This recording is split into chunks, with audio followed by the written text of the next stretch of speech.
l'intro, on va parler de l'intérêt de ces chroniques et podcasts. En tout premier lieu, il s'agit de rassurer ceux qui doutent, car assaillis en permanence par la submersion d'informations bidonnées et contradictoires. Les propos et données fiables sur les sujets sensibles sont censurés, consciemment euphémisés et contrefaits pour masquer une réalité dégueulasse et plutôt inquiétante, on va pas se le cacher. Mon objectif, si je dois le résumer, est à la fois de prêter main forte à ceux qui osent être sincères et honnêtes, même lorsque cela déplaît, et proposer une formulation accessible de ce qui doit être compris de tous pour ne pas tomber dans le panneau des viols cérébraux, très largement pratiqués par nos gouvernements, divers partis politiques, par les pratiques commerciales, par l'éducation nationale, et bien évidemment, c'est le cœur de métier du tapin journalistique. On va donc dire les termes, mais en s'imposant une ligne de conduite, et c'est pourquoi dans le passage qui suit, qui est à l'origine une adaptation pour l'audio de la préface d'un essai partagé mais non publié, j'ai opté pour un ton un peu spécial, un peu sérieux, et pas dans un style parlé adapté à TikTok ou à des réels Insta. J'espère que ça te plaira quand même.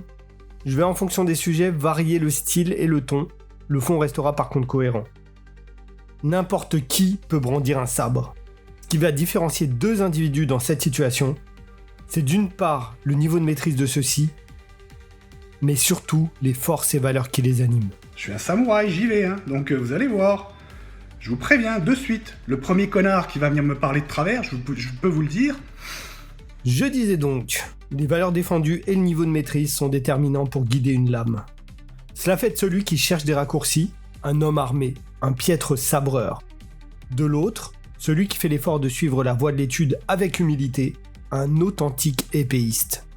Tout le monde n'est pas usurpateur ou génie, ce sont en quelque sorte les extrêmes.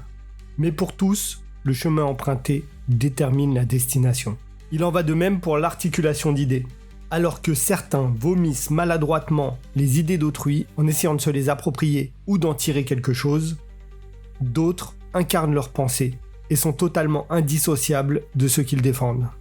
C'est en opposant l'un et l'autre que l'on peut laisser une forme de sélection naturelle opérer. L'imposteur ne peut triompher que par tricherie, traîtrise ou avec un soutien qui déséquilibre le rapport de force. C'est ainsi depuis toujours, et bien que la sincérité et la recherche du juste ne protègent pas d'une fin chaotique, on obtient la paix et la sérénité qu'en ayant un écho du réel nous confirmant que l'on suit la juste voie. Cette notion de paix et du juste n'évoque rien pour les imposteurs. Ils ne sont pas toujours volontairement malfaisants, mais demeurent nuisibles dans les faits. Ceux-ci recherchent autre chose, poursuivent un autre but. Pas toujours le leur, il me semble. Je pense devoir écrire ces chroniques. Tout d'abord, cela me permet de structurer un peu ma pensée, mes sensations et expériences. Il me semble évident que c'est la chose à faire, alors que rien ne m'y invite, bien au contraire. Il serait pourtant si facile de noyer mon temps libre dans l'amusement et l'anesthésie. Mon entourage proche, et c'est très certainement le cas pour bon nombre d'entre vous, semble fuir les sujets qui fâchent et la mauvaise humeur qui en découle. Si j'en viens à dédier une grande partie de mon temps libre à lire, écrire, étudier de nombreux thèmes jugés sensibles, ne pas hésiter à débattre et parfois affronter l'hostilité de groupes entiers, je doute que cela soit simplement du masochisme. Bien qu'il soit difficile de le confirmer ou infirmer, cela ressemble à une vocation. Je pense que certains comprendront ce que j'essaie d'exprimer ici. Il n'est pas rare de ressentir une réelle satisfaction lorsque l'on obtient la confirmation d'une supposition ou la réponse à une question en suspens. Lorsque l'on constate une évidence, un fait, une chose qui ne peut être remise en question puisqu'elle est là, sous nos yeux à tous, et que son effet est établi, sa nature connue.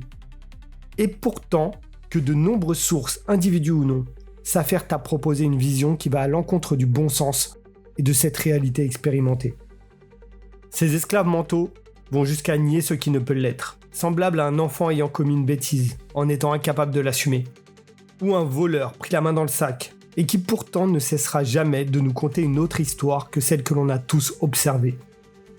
Il se cache derrière une bannière ou une posture, et accepte s'il le faut de mentir et tricher pour elle.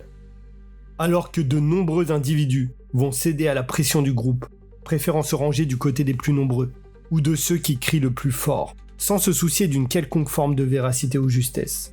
Il arrive, dans cette situation, de percevoir un écho, une voix, une personne qui décide de ne pas taire ce qui ne devrait pas être tu.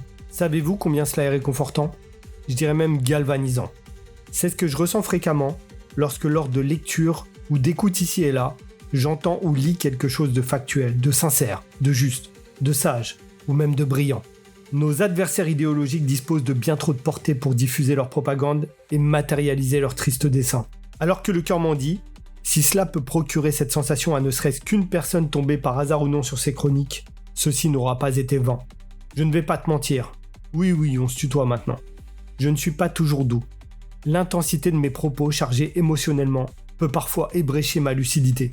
Je m'engage cependant à conserver cette ligne à la recherche de sincérité, de justesse et d'efficacité.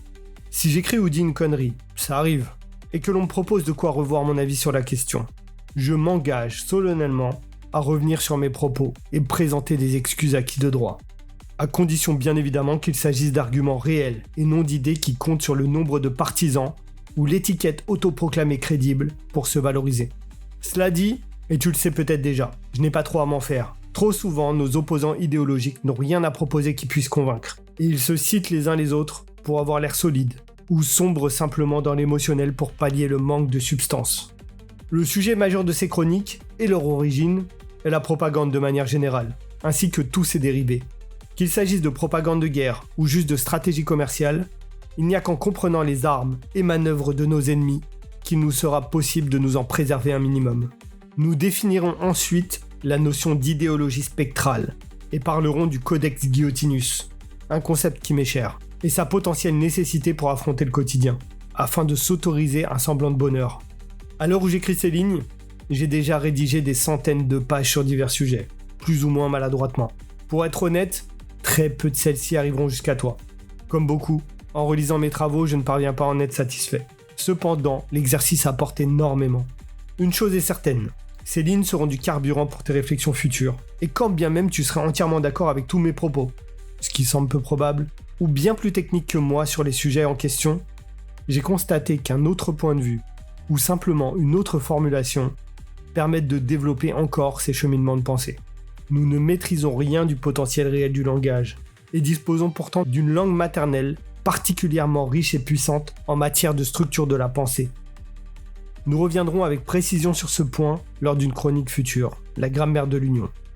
Je vous invite à lire, ou écouter dans le cas présent, les passages sur les thèmes qui vous inspirent, à votre rythme, et à juger par vous-même si cela pique votre curiosité ou non. Certaines séries de chroniques seront sur un ton un peu dur. Il y a une poignée de sujets qui ne méritent d'être traités que s'ils le sont avec les tripes. D'autres formats se voudront plus raisonnables ou positifs dans la forme. Mais toutes ces interventions auront vocation à provoquer réflexion et remise en question d'éléments tristement popularisés par les foules et médias divers. Nous allons commencer par définir les concepts indispensables à la compréhension du contexte, puis explorer la mythologie républicaine et la menace que représentent les politiques menées par nos régulateurs.